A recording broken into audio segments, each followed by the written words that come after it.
So எப்போயுமே வந்து அந்த கண் இருக்காது, எல்லாம் பேந்து ஒரு மாதிரி இப்படி தான் இருக்கும். பூசாரியோட மம்மி இவ்வளோ கிட்டக்க நம்ம மம்மியை பார்க்குறோம் பாருங்க. ஸோ உள்ளே இருக்க பார்ட்ஸ் எல்லாம் உருவிட்டு ஹார்ட் மட்டும் உள்ளே இருக்குமா. அந்த பார்ட்ஸ் எல்லாம் இதுக்குள்ளே இருக்கும். ஹார்ட் வந்து ட்ராவல் ஆகி அவங்க மம்மி எந்த பெட்டியில் பேர் எழுதியிருக்கோ அந்த பேரை வந்து தேடி வச்சாங்களோ அங்கே வந்து அந்த கப்பலில் வந்து எல்லா ப்ராசஸையும் முடிச்சுட்டு வந்து சேருமா. குரங்கினுடைய மம்மிங்க, பபூனோட மம்மிங்க. நம்ம போன தடவை ஹஜ்ஜாபே பீப்பிளை பார்த்தா பபூனை வேட்டையாடுறாங்க. இவங்க என்னன்னா பபூனை வந்து மம்மி பண்ணி வச்சுருக்காங்க. Mummy five. முதலையோட மம்மி, இவங்க வந்து முதலையே கடவுளாக பார்ப்பாங்க. Mummy of a crocodile. அனிமலோட மம்மிங்க, மூக்கு வழியாக விட்டு மூளையை வந்து மூக்கு வழியாக வெளியே எடுப்பாங்களாம். ஆட்டோட காலை மம்மிஃபை பண்ணியிருக்காங்க. இவ்வளோ க்ளோஸில் நீங்கள் பார்த்துருக்கீங்களா? நான் பார்த்ததில்ல. பூனை, கேட் லவர்ஸ் யாராவது இருக்கீங்களா?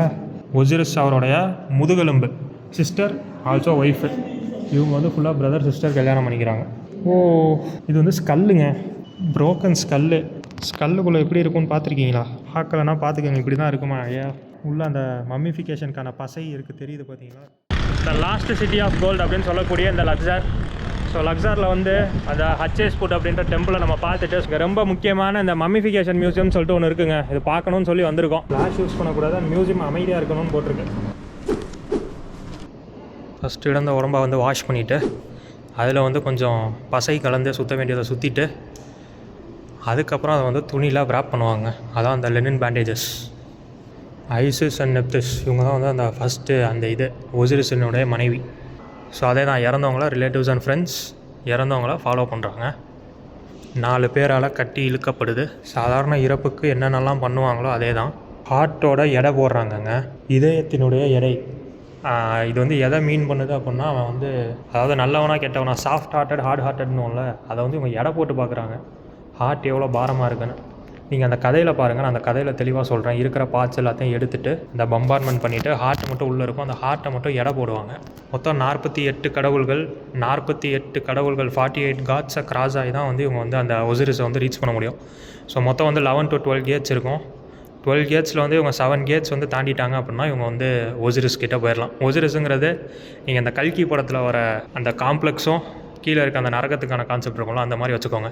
ஸோ அந்த ஒசிரிஸ் அந்த இதுக்கு போயிட்டா அங்கே வந்து அவங்களுக்கு எல்லாமே கிடைக்குன்ற மாதிரி, கீழே வந்து நரகன்ற மாதிரி. ஸோ அத்தனை கேட்ஸ்லேயும் கேள்விகள் கேட்கப்படும். அந்த மாதிரியான விஷயங்கள்லாம் தாண்டி ஒரு 7 கேட் பாஸ் ஆகி தாண்டிட்டாங்க அப்படின்னா அவங்க வந்து ஒசிரிஸ் கிட்டே போயிடுவாங்க. The soul visits the mummy and give her life again. So ஒவ்வொரு சோலுக்கும் வந்து ஒவ்வொரு மம்மிக்கும் வந்து பார்த்திங்கன்னா பெயர் இருக்கும், அவங்கள பற்றின விஷயங்கள் இருக்கும். இந்த சோல் வந்து அவங்களோட பெயரை வச்சு தான் வந்து அவங்களோட மம்மி வந்து எதுங்கிறத கண்டுபிடிக்குமா, எந்த இடத்துல இருக்கணும், என்ன பேரில் இருக்கணுங்கிறத. ஒருவேளை இடத்த வந்து மாற்றிட்டாங்க அப்படின்னா அந்த சோல் வந்து மம்மியை தேடி ரீச் ஆகாதான். ஸோ அந்த திருடர்கள் வந்து மம்மியை திருடிட்டு போயிட்டாங்க அப்படின்னா அந்த சோல் வந்து அந்த பாடியை ரீச் ஆகியிருக்காது அப்படின்னு நம்புகிறாங்க. ஸோ மம்மி எங்கே வச்சாங்களோ அங்கே தான் வந்து அது இருக்கணும்.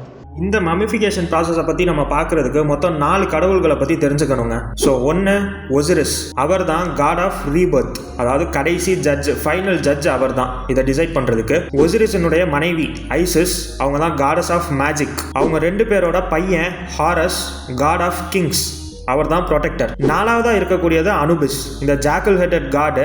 அவர் தான் வந்து இந்த சோலை வந்து கைட் பண்ணி இந்த கடவுள்கள் கிட்ட கூட்டிட்டு வரவர். ஸோ இந்த 4 கடவுள்களை பற்றி ஞாபகம் வச்சுக்கோங்க. இஜிப்சியன்ஸ் வந்து ஹியூமன் பீயிங்கை வந்து மொத்தம் 5 பார்ட்டாக பிரிக்கிறாங்க. ஃபர்ஸ்ட் வந்து பானா வந்து சோல், ஆன்மா. 2வது வந்து கானா வந்து அதுதான் லைஃப். 3வது வந்து இப்னா அது வந்து ஹார்ட். 4வது வந்து ஷவுட், அது வந்து நம்மளோட நிழல், ஷேடோ. 5வது வந்து பார்த்திங்கன்னா ரென், அதுதான் வந்து நம்மளுடைய பெயர். இந்த மாதிரி 5 வந்து ஹியூமன் பீயிங்கை வந்து பிரிக்கிறாங்க. அதனால தான் எல்லா கல்லறைகள்லையுமே வந்து பார்த்திங்கன்னா பெயர் எழுதப்பட்டிருக்கு. அப்போ தான் வந்து அந்த சோல் வந்து அந்த பேரை தேடி கண்டுபிடிச்சி பாடியை அடையும் அப்படிங்கிறதுக்காக தான் எழுதப்பட்டிருக்குன்னு சொல்கிறாங்க. ஸோ ஹியூமன் பீயிங் வந்து பார்த்திங்கன்னா 5 பார்ட்டாக பிரிக்கப்பட்டிருக்காங்க. இப்போ வந்து நம்ம மம்மிஃபிகேஷன் ப்ராசஸை பற்றி பார்க்க ஆரம்பிப்போம். ஃபஸ்ட்டு வந்து உடம்பை வந்து க்ளீன் பண்ணுறதுங்க. நைல் நதியிலேருந்து தண்ணியும் பாம் ஒயினும் கொண்டு வந்து அது 2யும் யூஸ் பண்ணி பாடியை வந்து ஃபஸ்ட்டு க்ளீன் பண்ணுறாங்க. அதை க்ளீன் பண்ணிவிட்டு அடுத்த ப்ராசஸ் வந்து பிரெயின் ரிமூவலுங்க. ஒரு ராடை வந்து மூக்கு வழியாக விட்டு அந்த பிரெயினை வந்து தோண்டி அதை வந்து மூக்கு வழியாக வெளியே எடுக்கிறாங்க. கொஞ்சம் அதை வந்து தண்ணி கலந்து அதை வந்து வச்சிட்றாங்க. ஏன்னா அவங்க வந்து பிரெயின் வந்து யூஸ்லெஸ் அப்படின்னு அவங்க நினைக்கிறாங்க. அதுக்கடுத்து ஒவ்வொரு ஆர்கன்ஸாக ரிமூவ் பண்ண ஆரம்பிக்கிறாங்க. வயிற்றை கிழிச்சு அதுலேருந்து லிவரையும் லங்கையும் வந்து ஃபஸ்ட்டு வெளியே எடுத்துட்டு அந்த 4 கேனோபிக் ஜாரில் 2 ஜாரில் வச்சிட்றாங்க. அதுக்கப்புறம் குடல், அப்புறம் அடுத்த பகுதியையும் வந்து எடுத்து அந்த மாதிரி கேனோபிக் ஜாரில் வச்சிட்றாங்க. இதயம் மட்டும் அவங்களுக்கு உள்ளேயே இருக்குமா. ஸோ 4 பார்ட்டு 4 கேனோபிக் பிளாஸ்டிக் ஜாரில் வச்சுட்டு இதயம் மட்டும் உடம்புலேயே இருக்குமா. மூளையை வந்து வெளியே எடுத்துடுறாங்க, ஏன்னா மூளை வந்து யூஸ்லெஸ்ன்னு அவங்க கருதுறாங்க. இதுக்கப்புறம் அந்த பாடியை வந்து பார்த்தீங்கன்னா உள்ளே வந்து என்னென்னலாம் ஃபில் பண்ணுமோ ஃபில் பண்ணி ஸ்ட்ரா, அப்புறம் துணி, அப்புறம் வந்து பசைகள், இந்த மாதிரியான விஷயங்கள் எல்லாம் வச்சு பாடியை வந்து மொத்தமாக நிரப்பிடுறாங்களாங்க. இதை பண்ணதுக்கப்புறம் வந்து பார்த்தீங்கன்னா சால்ட் ட்ரையிங், அதாவது உடம்பை வந்து சால்ட்டில் வந்து நல்லா போட்டு இது பண்ணி வச்சு ஒரு 40 நாளைக்கு அதில் இருக்க உடம்புல இருக்க நீரெல்லாம் வந்து வெளியெடுத்துடுறாங்க. ஸோ பாடியில் இருக்க நீரை வந்து அந்த உப்பு வந்து எடுத்துருதான். மொத்தம் 40 நாட்கள் போட்டு வைக்கிறாங்க. இந்த நாட்கள் வந்து மாறும், அதை பற்றி நம்ம அடுத்து பார்ப்போம். அதுக்கப்புறம் உடம்புல இருக்க ஸ்கின்னு மேலே வந்து பார்த்தீங்கன்னா பசைகளையும் அப்புறம் வந்து கொஞ்சம் ஆயிலையும் வந்து போட்டு நல்லா ரப் பண்ணி அதை வந்து ப்ரிசர்வ் பண்ணுறாங்க ஸ்கின்னை. இதை பண்ணதுக்கப்புறம் பாடியை வந்து விராப் பண்ணணும், அதாவது சுற்றணும். சுமார் 20 to 30 லேயர் ஆஃப் லெனின் வர மாதிரி இதை வந்து சுற்றுறாங்க. லெனினுங்கிறது துணி. கைகள் வந்து தனியாக சுத்தப்படுது, அதாவது தனியாக கட்டி வைக்கப்படுது. ஸ்டோன்ஸு, அப்புறம் இந்த ஆனியன் இருக்குல்ல, வெங்காயம், ஸோ இதெல்லாம் வந்து கண்களுக்கு வைக்கப்படுது, ஏன்னா கண்களை வந்து அவங்க எடுத்துடுறாங்க. ஸோ இந்த ப்ராசஸ் வந்து பார்த்தீங்கன்னா சுமார் 70 நாட்கள் இருக்குமா. இப்போ இதுலேயே ரிச் பீப்புள் வர்சஸ் புவர் பீப்புளுங்கிற ஒரு கான்செப்ட்டுக்கு வருவோம். கிங்ஸ் வந்து பார்த்தீங்கன்னா அவங்களுக்கு வந்து இந்த ஃபுல் மமிஃபிகேஷன் ப்ராசஸும் பண்ணப்படுது, தங்கத்தினாலான கொஃபின்ஸ் வந்து கொடுக்கப்படுது, அப்புறம் வந்து மந்திரங்கள் எல்லாமே ஓதப்படுது. ஸோ இவங்களுக்கு அடுத்தபடியாக ரிச் பீப்புளுக்கு வந்து பார்த்தீங்கன்னா இந்த மாதிரி விராப்பெல்லாம் சுத்தப்படுது, ஆனால் இந்த ரிச்சுவல்ஸ் வந்து கொஞ்சம் கம்மியாக வைக்கப்படுது. புவர் பீப்புளுக்கு வந்து பார்த்தீங்கன்னா அவங்க வந்து வெறுமனே புதைக்கப்படுறாங்க. இந்த ப்ரிசர்வேஷன் எல்லாமே வந்து பெருசாக பண்ணலை. சும்மா அவங்களோட பாடி பார்ட்ஸை மட்டும் எடுத்துகிட்டு இந்த மாதிரி சுற்றி மட்டும் வச்சிடறாங்களாம். அவங்களுடைய கல்லறைகளில் வந்து பார்த்தீங்கன்னா இந்த மமிஃபிகேஷன் வந்து இந்த சோல் எப்படி ட்ராவல் ஆகணுங்கிறத வரைஞ்சி வைக்கிறதாகவும் போடப்பட்டிருக்குங்க. ஏன்னா அதுதான் வந்து உங்களை வந்து கைட் பண்ணுமா, அந்த சோலை வந்து என்னென்ன ப்ராசஸ் பண்ணணும் அப்படின்னு சொல்லிட்டு. அவங்களுக்கு தேவையான குட்ஸு, ஃபுட்டு, ஃபர்னிச்சரு, வெப்பன்னு, அவங்க வந்து ஆசையாக வளர்த்த பூனை, நாய், பறவைங்க, இந்த மாதிரி எல்லா விதமான விஷயங்களையுமே வந்து பார்த்திங்கன்னா மம்மிஃபை பண்ணி வைக்கிறாங்க. அடுத்ததாக journey to the after life. ஈஜிப்டை வந்து பார்த்திங்கன்னா 2 நிலங்களாக பிரிக்கலாங்க. அவங்க வந்து டபுள் லேண்டுன்னு சொல்கிறாங்க. ஒன்று வந்து பார்த்திங்கன்னா சிவப்பு நிற பாலைவனம், இன்னொன்று வந்து பார்த்திங்கன்னா பிளாக் சாயிலோட ஒரு ஃபர்டைலான லேண்டு. ஸோ இந்த 2 வெவ்வேறு லேண்ட்ஸ்கேப்பும் வந்து பார்த்திங்கன்னா வேர்ல்டையும் அண்டர் வேர்ல்டையும் வந்து டிட்டர்மைன் பண்ணுதான். அடுத்ததாக இவங்களுடைய ஆன்மா சோல் வந்து பார்த்திங்கன்னா கப்பலில் வந்து ட்ராவல் பண்ணுதான். ஸோ அதனாலேயே இவங்க புதைக்கும் போது பார்த்திங்கன்னா பெரிய அரசர்களுக்கெல்லாம் சுமார் 30+ போட் மாடல்ஸோடு தான் வந்து அவங்க வந்து புதைக்கிறாங்க. மாதிரி வடிவங்கள், கப்பல் போன்ற மாதிரி வடிவங்கள், விதவிதமான கப்பல்கள், எது தேவைப்படும் தெரியாது இல்லையா. ஸோ அதனால் அது கூடயே வந்து கார்கோ ஷிப் மாடலு, அப்புறம் வந்து இந்த லக்ஸரியான போட்ஸ் அந்த மாடல்ஸ், அதுக்கப்புறம் வந்து வார்ஷிப், போருக்கு தேவையான கப்பல்கள், இந்த மாதிரியான விஷயங்களையும் சேர்த்து புதைக்கிறதா சொல்கிறாங்க. இந்த நைல் நதியில் கப்பலில் பயணம் பண்ணி தான் வந்து இந்த சோல் வந்து அந்த அல்டிமேட் காடான ஒசிரிஸை வந்து ரீச் பண்ண முடியுமா. ஸோ அதனால் இதை பண்ணுறாங்க. அடுத்ததான் அண்டர் வேர்ல்டில் வந்து பார்த்திங்கன்னா மொத்தம் 12 கேட்ஸ் இருக்காங்க. ஸோ இந்த ஆன்மா வந்து பார்த்திங்கன்னா மொத்தம் 12 கேட்டை வந்து பாஸ் ஆகணுமா. ஒவ்வொரு கேட்டுக்கும் ஒரு மணி நேரம். ஸோ மொத்தம் 12 கேட்டு நைட்டில் 12 மணி நேரம் இந்த ஆன்மாவானது பயணம் பண்ணணுமா இந்த ஒவ்வொரு கேட்டையும் பாஸ் பண்ணுறதுக்கு. ஒவ்வொரு கேட்லேயுமே வந்து இந்த ஆன்மாக்கான சேலஞ்சஸ், அப்புறம் வந்து கடவுள்கள், அது சம்மந்தப்பட்ட மான்ஸ்டர்ஸ், இந்த மாதிரி பல பேரை சந்திக்க வேண்டியிருக்குமா. மொத்தமாக வந்து இந்த ஒவ்வொரு கேட்லையும் வந்து பார்த்திங்கன்னா 3 பவர்ஃபுல்லான காட் இருக்காங்களாம். இந்த காடு வந்து கடவுள்கள் இல்லை, பாதுகாவலர்கள், கேட்டுக்கு வந்து பாதுகாவலர்கள். ஸோ அதில் ஒன்று வந்து பார்த்திங்கன்னா ஹெக்கானா வந்து மேஜிக், ரெண்டாவது வந்து பார்த்திங்கன்னா ஷியானா வந்து புத்திசாலித்தனம், இன்டெலிஜென்ஸ், மூணாவது வந்து பார்த்திங்கன்னா சோபக்குங்கிறது வந்து முதலை கடவுள். நம்ம சொன்னோம்ல இவங்க வந்து முதலையை கடவுளாக கும்பிடுவாங்கன்னு. ஸோ crocodile காட் ஆஃப் ஃபியரா. ஸோ இது 3 காட்ஸையும் வந்து இவங்க கடந்து வரணுமா. இது வந்து கேட் நம்பர் 1. கேட் நம்பர் 2 இதில் வந்து பார்த்திங்கன்னா மொத்தம் வந்து இது 2 ஜோனாக பிரியுதுங்க. மேலே வந்து பார்த்திங்கன்னா ஹெவனு, கீழே வந்து பார்த்திங்கன்னா ஹெல்லு. ஸோ இது 2த்துக்கும் நடுவால் அந்த சோல் வந்து டெஸ்ட் செய்யப்படுதுங்க. இது எல்லாமே வந்து இந்த புக் ஆஃப் த டெட் அப்படிங்கிற புத்தகத்தில் வந்து பார்த்திங்கன்னா எழுதப்பட்டிருக்கு. இதற்கான பதில்களும் வந்து பார்த்திங்கன்னா அந்த புக் ஆஃப் த டெட்டில் இருக்கான். ஸோ அதை வந்து ஒரு சீட் ஷீட்டாக கன்சிடர் பண்ணுறாங்க இந்த ஆன்மாக்கு. இந்த மாதிரி ஒவ்வொரு கேட்லையுமே வந்து ஒவ்வொரு கேட்டாக கடந்து கடைசியாக 12வது கேட்டில் வந்து பார்த்திங்கன்னா இந்த சோல் வந்து அந்த அனுபிஸ் அப்படிங்கிற கடவுளையும் தோத் அப்படிங்கிற ஒரு கடவுளையும் வந்து சந்திக்குதான். இப்போ அந்த ஹார்ட் மட்டும் உடம்புல இருக்கும்னு சொன்னேன் இல்லையா. ஸோ அந்த ஹார்ட்டை வந்து இவங்க தனியாக வந்து எடை போட்டு பார்க்குறாங்க. தராசோட ஒரு பக்கத்தில் வந்து ஹார்ட்டையும், தராசோட இன்னொரு பக்கத்தில் வந்து பார்த்தீங்கன்னா ஃபெதர் ஆஃப் மாட் அப்படிங்கிறாங்க, அதாவது உண்மைத்தன்மை. தராசோட ஒரு பக்கம் இதயமும், தராசோட இன்னொரு பக்கம் அதனுடைய உண்மைத்தன்மையும் வச்சு அளவு போடுறாங்க. ஸோ ரெண்டும் ஈக்குவலாக இருக்குது அப்படின்னா இந்த சோல் வந்து அந்த ஃபைனல் டெஸ்ட்டை வந்து பாஸ் ஆகி அந்த ஒசிரிஸுங்கிற கடவுளை வந்து ஜாயின் பண்ணுதான். ஒருவேளை இந்த ஹார்ட் வந்து ஹெவியாக ஹெவியாக இருந்தது அப்படின்னா அதை வந்து அமிட் அப்படிங்கிற ஒரு இதுக்கு தூக்கி போட்டுருவாங்கன்றாங்க. அமிட்னா வேறு ஒன்றும் கிடையாது, சிங்கம், முதலைகள், ஹிப்போ, மான்ஸ்டர்ஸ் இந்த மாதிரியான விஷயங்களுக்கு தூக்கி போட்டுறாங்களாம். ஸோ அதோட அந்த சோல் வந்து டெஸ்ட்ராய் பண்ணப்பட்டுருதான். ஸோ இதயம் வந்து பலமாக இருந்தது, ஹெவியாக இருந்தது அப்படின்னா விலங்குகளுக்கு போட்டுடுறாங்க. இதயம் வந்து ரொம்பவே வந்து லைட் ஹார்ட்டடாக, லைட் வெயிட்டடாக இருந்தது அப்படின்னா, அதாவது அதை வந்து உண்மைத்தன்மையோடு வந்து தராசில் வச்சு பார்க்குறாங்க. ஸோ அப்படி இருந்தது அப்படின்னா அந்த சோல் வந்து பாஸ் ஆகி அந்த ஒசிரிஸை சென்றடைஞ்சிருமா 12வது கேட்டை கடந்து. புதைக்கிறதுக்கு முன்னாடி ரிலேட்டிவ்ஸ் வந்து பார்த்தீங்கன்னா ஓப்பனிங் ஆஃப் த மவுத் அப்படின்னு சொல்லிட்டு ஒரு ரிச்சுவல் பண்ணுறாங்க. அது என்னென்னா, வாயை வந்து திறந்து பார்த்து இதால் சாப்பிட முடியுமா, மூச்சு விட முடியுமா, ஆஃப்டர் லைஃப்பில் வந்து பேச முடியுமா, இந்த மாதிரியான விஷயங்களை வந்து டெஸ்ட் பண்ணி பார்த்துட்றாங்களாம். ஸோ அதுக்கப்புறம் அந்த பாடியை வந்து காஃபினில் வச்சு இதுக்கு வந்து சமாதி கட்டிடுறாங்க. ஸோ இது தாங்க இந்த மொத்த மமிஃபிகேஷன் ப்ராசஸ். இதை வந்து நம்ம கேள்விப்படுறதுக்கு நமக்கு வந்து இது ஒரு ஜஸ்ட் ஒரு மேட்னஸ் மாதிரியோ, இது என்ன இது பிரெயினை எடுத்து ஜாரில் ஆர்கன்ஸை போட்டு உப்பு இதெல்லாம் சுற்றி இது என்ன ப்ராசஸ் அப்படின்ற மாதிரி தோணும். ஆனால் இஜிப்சியன்ஸை பொறுத்த வரைக்கும் இதான் வந்து only way to cheat death, அதாவது மறுவாழ்வு உங்களுக்கு கிடைக்கும் அப்படிங்கிற ஒரு கான்செப்டில் அவங்க வந்து இதை வந்து பண்ணிட்டு இருக்காங்க. இதை வந்து நம்புறாங்களாங்க. அந்த காலத்து பேரோஸ் வந்து இதை நம்பியிருக்காங்க. ஒவ்வொரு கிங்கும், அந்த காலத்தில் வாழ்ந்த ஒவ்வொரு பேரோவும், ஒவ்வொரு பணக்காரனும், ஒவ்வொரு poor man, so irrespective of their stature, அவங்க வந்து எப்படிப்பட்டவங்களாக இருந்தாலும் இந்த மாதிரி நம்மளும் பண்ணி ஒசிரிஸை போய் சென்றடையணும், இந்த 12 கேட்டையும் கடந்து அப்படின்னு ஆசைப்பட்டிருக்காங்க. ஸோ அவங்க மத்தியில் இந்த ப்ராசஸ் வந்து ரொம்பவே பிரபல்யமாக இருந்திருக்கு, ஈவன் புவர் பீப்புள் மத்தியிலையும் கூட. ஸோ இதுதான் இந்த மமிஃபிகேஷன் ப்ராசஸ் பற்றின இந்த ஒரு விஷயம். இதை பற்றி நீங்கள் என்ன நினைக்கிறீங்க அப்படிங்கிறத கமெண்ட் செக்ஷனில் சொல்லுங்கள். இங்கே பாருங்கள், மம்மி இது மாடலாக ஒரிஜினலான்னு தெரில. ஸோ எப்போயுமே வந்து அந்த கண்ணை வந்து பிடுங்கிடுவாங்க, கண் இருக்காது, ஃபுல்லாக பேந்து ஒரு மாதிரி இப்படி தான் இருக்கும்.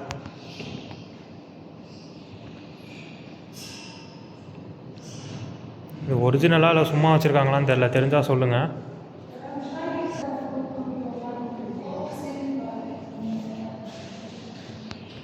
அந்த பம்பார்ட்மெண்ட் பண்ண ஆர்கன்ஸை வந்து பார்த்திங்கன்னா அலாபாஸ்டர், இந்த அலாபாஸ்டருங்கிறது அந்த கல் நம்ம வந்து பார்த்தோம் இல்லையா, அந்த கல் தான் அலாபாஸ்டர்.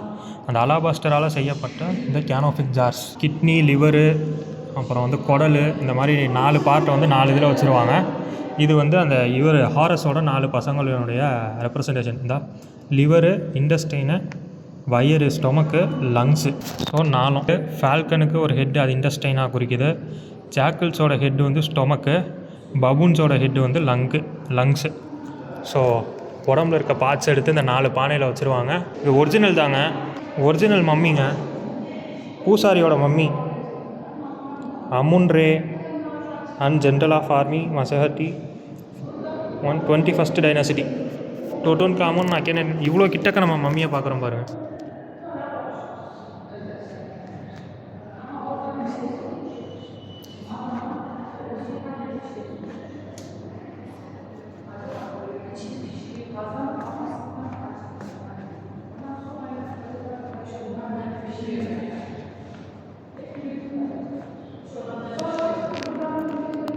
ஒரிஜினல் மம்மிங்க. ஸோ உள்ளே இருக்க பார்ட்ஸ் எல்லாம் உருவிட்டு ஹார்ட் மட்டும் உள்ளே இருக்குமா. ஹார்ட் வந்து ட்ராவல் ஆகி அவங்க மம்மி எந்த பெட்டியில் பேர் எழுதியிருக்கோ அந்த பேரை வந்து தேடி எங்கே வச்சாங்களோ அங்கே வந்து அந்த கப்பலில் வந்து எல்லா ப்ராசஸையும் முடிச்சுட்டு வந்து சேருமா. அதெல்லாம் மம்மிஃபிகேஷன் டூல்ஸுங்க. அந்த பம்பார்ட்மெண்ட் பண்ணுறாங்க இல்லையா, ஸோ அந்த பம்பார்ட்மெண்ட் பண்ணுறதுக்கு கத்தி, நூல், இந்த தையல் போடுறது, scissor, tweezers, forceps, brush to clean the dried debris, clean பண்ணுறதுக்கான brush, puncher to make holes in a bone to bind it back to, அதாவது எலும்பில் ஓட்டை போடுறதுக்கு தேவைப்பட்டு அதை வச்சுருக்காங்க. இந்த 6வது தைக்கிறதுக்கு, வயிறு, குடல் பகுதி எல்லாத்தையும் தைக்கிறதுக்கு. ஸோ அந்த ஒரு ப்ராப்பர் டெம்பரேச்சரில் மெயின்டைன் பண்ணுறாங்க எல்லாத்தையும். 23.2 டிகிரி செல்சியஸ் அந்த டெம்பரேச்சரில் மெயின்டைன் பண்ணுறாங்க. என் மம்மிஃபைடு ரேம் அப்படின்னா என்னன்னு தெரியல, தெரிஞ்சால் கமெண்ட் செக்ஷனில் சொல்லுங்கள். ஸோ இது எல்லாமே விலங்குகள்ங்க. Mummies of an ibis and baboon. குரங்கினுடைய மம்மி, பபூனோட மம்மிங்க. நம்ம போன தடவை ஹஜ்ஜாபே பீப்பிளை பார்த்தா பபூனை வேட்டையாடுறாங்க. இவங்க என்னென்னா பபூனை வந்து மம்மி பண்ணி வச்சுருக்காங்க, மம்மிஃபை. முதலையோட மம்மி, இவங்க வந்து முதலையே கடவுளாக பார்ப்பாங்க. Mummy of a crocodile. காடு சோபக்கினுடைய சாக்ரட் அனிமல். ஃபுல்லாகவே வந்து அழுகி போய் இதாக இருக்குது. இதான் வந்து மம்மிஃபிகேஷன் ப்ராசஸில் யூஸ் பண்ணப்படுற பெட்டு. இதில் படுக்க போட்டு தான் உள்ளே இருக்க எல்லாத்தையும் உருவுறாங்க. மூக்கு வழியாக விட்டு மூளையை வந்து மூக்கு வழியாக வெளியே எடுப்பாங்களாம். KV Tom 63. இது 2 தலையணை. மம்மிஃபிகேஷன் ப்ராசஸில் இந்த பெட்டுக்கு யூஸ் பண்ணுற தலையணைகள். வேலி ஆஃப் த கிங்ஸ் இருக்கு இல்லையா, அதில் வந்து எக்கச்சக்கமான டாம்ஸ் இருக்குது. அதில் வந்து டாம் 63 அதிலிருந்து எடுக்கப்பட்ட தலையணை. ஆட்டோட காலை மம்மிஃபை பண்ணியிருக்காங்க. கூஸும் சரி, ஆட்டோட காலும் சரி. மங்கூஸை தான் சொல்கிறாங்கன்னு நினைக்கிறேன், கூஸுன்னு மம்மிஃபை பண்ணியிருக்காங்க. ஃபிஷ்ஷு, குரோக்கடைல், குட்டி குரோக்கடைலுங்க. புதுசாக பிறந்த குரோக்கடைலாம். அது பெரிய குரோக்கடைல், இது சின்ன குரோக்கடைல். சின்ன குரோக்கடைலே மம்மிஃபை பண்ணியிருக்காங்க. மீன், ஆட்டோட கால் எல்லாத்தையுமே பண்ணியிருக்காங்க மம்மிஃபிகேஷன். இது மங்கூஸ். இவ்வளோ க்ளோஸில் நீங்கள் பார்த்துருக்கீங்களா? நான் பார்த்ததில்ல. பூனை, கேட் லவர்ஸ் யாராவது இருக்கீங்களா? காடஸ் பஸ்டட்டோட சாக்ரட் அனிமல் பூனை இவங்களுக்கு முக்கியமானது. பூனையோட மம்மி இதாங்க அந்த அங்கு சிம்பிள் ஆஃப் லைஃப். இவங்களோட அந்த இந்த சிம்பிளில் கை வைக்கிறதுக்கு பதிலாக தான் வந்து அந்த அப்பர் ஈஜிப்ட்லையும் லோவர் ஈஜிப்ட்லையும் வந்து இது பண்ணுறதுக்காக அந்த டாம்பில் வந்து 2 இதையும் நான் சேர்த்து வந்து இது க்ரௌனில் வந்து நான் ரெட்டையும் ஒயிட்டையும் சேர்ந்து அடிச்சுக்கிறேன் கலர் அப்படின்னு சொல்லிட்டு அவர் வந்து கலரை மாற்றி அந்த டாம் ரெடி பண்ணிட்டார். இந்த கிறிஸ்டியன்ஸுக்கு வந்து அந்த ப்ளஸ் சிம்பிள் இருக்குல்ல, அந்த மாதிரி இவங்களுக்கு வந்து இந்த சிம்பிள் வந்து இதுதான் வந்து ஒசிரிஸினுடைய முதுகெலும்பாக கன்சிடர் பண்ணப்படுறதான். ஒசிரிஸ் தான் வந்து இதான் வந்து ஒசிரிஸ் வந்து இறந்த பின் ஆஃப்டர் லைஃபினுடைய கடவுள். இவர் தான் வந்து அந்த அக்ரிகல்ச்சர் கொண்டு வந்தார். நம்ம இந்த பிரமிட்ஸ் கதையில் பார்த்தோம் இல்லையா ஒசிரிஸு. ஸோ அந்த அக்ரிகல்ச்சர் விஷயம், ஃபெர்டிலிட்டி, ரிசரக்ஷன், அதான் உயிர் தெளறது, மீண்டும் மறுவாழ்வு. ஸோ இதெல்லாம்ன்றனால ஒசிரிஸை கடவுளாக கன்சிடர் பண்ணுறாங்க. ஸோ இது அவருக்கான சிலை. அவங்களுடைய ஒவ்வொரு கடவுள்கள், ஒவ்வொரு அரசர்களுடைய ரெப்ரசன்டேஷன். அதாவது இந்த ஆஃப்டர் லைஃபுக்கு அப்புறம் அந்த ஹார்ட்டை எடை போட்டு பார்க்குறாங்க. அந்த புக் ஆஃப் டெட்டு அதில் வந்து அவங்களுடைய ஹார்ட்டை வந்து எடை போடுறாங்க. இது வந்து எவ்வளோ பாவப்பட்டது இல்லை நல்லது, நல்ல ஹார்ட்டு என்ன எந்த மாதிரி இருக்குங்கிறத எடை போடுறாங்கல்ல. ஸோ அந்த ப்ராசஸின் போது இந்த ஹார்ட்டை வெளியே எடுத்து வைக்கிறதோட ரெப்ரசன்டேஷன் நினைக்கிறேன். ஸோ அதான் எனக்கு புரிஞ்சது. உங்களுக்கு என்ன புரிஞ்சதுங்கிறத சொல்லுங்கள். ஹார்ட்டை வெளியே எடுத்து வச்சு இந்த ஹார்ட்டு நல்ல ஹார்ட்டா இல்லையா, என்ன நல்லா இருக்கா இல்லையாங்கிறத எடை போடுறாங்க. ஸோ இதான் அந்த மம்மி பலகை. இது அது மேலே மூடி, கொஃபின் அதனுடைய மூடி. அது வந்து பாக்ஸு. ஸோ பாக்ஸு, பலகை, அது மேலே மூடி, ஃபைனலாக மேலே எல்லாத்தையும் வைக்கிறது, lid of the coffin. So எத்தனை இது போட்டு மூடுறாங்கன்னு பாருங்கள். Mummy boat. ஸோ இது மேலே போட்டு மொத்தமாக வந்து அந்த மம்மி ரெடி ஆகிடுது. கல்லறையில் 2 வேஷஸ் ஆஃப் அஞ்சுவான்ட். அஞ்சுவான்ட்னா என்னது, இது என்னங்கிறத மட்டும் கமெண்ட் செக்ஷனில் சொல்லுங்கள். அஞ்சுவான்ட்னா என்னது? ஆஃப்டர் லைஃப்பில் யூஸ் பண்ணிக்கிறதுக்காக வச்சுருக்காங்க. Calcite, Egyptian alabaster. நான் ஏதாவது விஷயங்கள் இதை பற்றி சொல்லாமல் விட்டுருந்தேன் அப்படின்னா நீங்கள் வந்து கமெண்ட் செக்ஷனில் சொல்லுங்கள். இந்த ஜாக்கலுங்கிறது தான் வந்து சாக்ரட் அனிமல். இந்த அனுபிஸ் தான் வந்து இந்த மம்மிஃபிகேஷன் ப்ராசஸை கண்டுபிடிச்சதான். Isis, wife of Osiris. இந்த ஒசிரிஸ் தான் வந்து அவருடைய அந்த ஒசிரிஸினுடைய பிரதர் செத்து வந்து ஒசிரிஸை வந்து கொன்று நைல் நதியில் பீஸாக வீசினால அதெல்லாத்தையும் இந்த ஐசிஸ் தான் வந்து எடுத்து எல்லாத்தையும் ஒன்று சேர்த்து மேஜிக்கெல்லாம் பண்ணி மந்திரம்லாம் ஓதி எல்லாத்தையும் ஒரு இது பண்ணி திரும்ப வந்து உயிர் வர செய்வாங்க. அதனால தான் ஒசிரிஸ் வந்து அந்த ஆஃப்டர் லைஃபோட கடவுள். ஐசிஸ் வந்து ஒசிரிஸினுடைய மனைவி, தங்கச்சியும் கூட, சிஸ்டர், ஆல்சோ ஒய்ஃபு. இவங்க வந்து ஃபுல்லாக பிரதர் சிஸ்டர் கல்யாணம் பண்ணிக்கிறாங்க. இதான் அந்த ஃபியூனரரி பலகை. போட்டோட தான் வந்து புதைக்கிறாங்க. ஏன்னா போட்டில் தான் வந்து இவங்க வந்து அந்த ப்ராசஸ் எல்லாத்துக்குமே வந்து பயணம் பண்ணுறாங்களாம் அப்படின்னு நம்புகிறாங்க. இந்த 9 வந்து உள்ளே போட்டு இருக்க பார்ட்ஸ் எல்லாத்தையும் வெளியே எடுத்துட்டா மீதியை வந்து போட்டு அடைக்கணும்ல, அந்த உள்ளே போட்டு ரெப்பணும்ல, அந்த ரெப்பருக்கு யூஸ் பண்ணக்கூடிய விஷயம். இது வந்து யூஸ் பண்ணுற கெமிக்கல், யூஸ் பண்ணுற கெமிக்கல், உப்பு, சில விஷயங்கள், இதுக்காக யூஸ் பண்ணக்கூடிய சில விஷயங்கள். பேண்டேஜு, லெனின் பேண்டேஜு, அது வந்து பசையோடு இருக்குது. ஃபுல்லாகவே வேறு ரெசின். அந்த இது இருக்குல்ல பின்னாடி, அது வந்து மம்மிஃபிகேஷன் ப்ராசஸ்லேருந்து கிடச்சா ஒரு ஃப்ளஷ்ஷாக, அதாவது ஒரு சின்ன தோல் சதை, அந்த சதையை மட்டும் எடுத்து வச்சுருக்காங்க. 12வதாக இருக்கிறது வந்து காலோட ஸ்கின்னு, ஃபீட்டோட ஸ்கின்னாக, அந்த ஸ்கின் பீஸை மட்டும் தனியாக எடுத்து வச்சுருக்காங்க. ஸோ அது வந்து சதை, இது வந்து ஸ்கின்னு, சின்ன பீஸ் மட்டும் கிடச்சிருக்கு, அந்த பீஸை எடுத்து வச்சுருக்காங்க. இது வந்து ஸ்கல்லுங்க, ப்ரோக்கன் ஸ்கல்லுக்குள்ளே எப்படி இருக்கும்னு பார்த்துருக்கீங்களா? பார்க்கலன்னா பார்த்துக்கோங்க. இப்படி தான் இருக்குமா? உள்ளே அந்த மம்மிஃபிகேஷனுக்கான பசை இருக்குது, தெரியுது பார்த்தீங்களா? இங்கே அந்த பசை தெரியுது பார்த்தீங்களா? மம்மிஃபை பண்ணப்போ ஏற்பட்ட அந்த பசை, அப்புறம் வந்து அதுக்கு யூஸ் பண்ணப்பட்ட துணிகள், இந்த துணியெலாம் இருக்குது. ஸோ உள்ளே இருக்க பிரெயினை வந்து எடுத்துகிட்டு அந்த கேவிட்டியை வந்து ஃபில் பண்ணியிருக்காங்க துணிகளை யூஸ் பண்ணி. மம்மிஃபைடு டக்கு. ஓகே, வந்ததுக்கு இவ்வளோ விஷயம் மம்மிஃபிகேஷன் பற்றி பார்த்தாச்சு.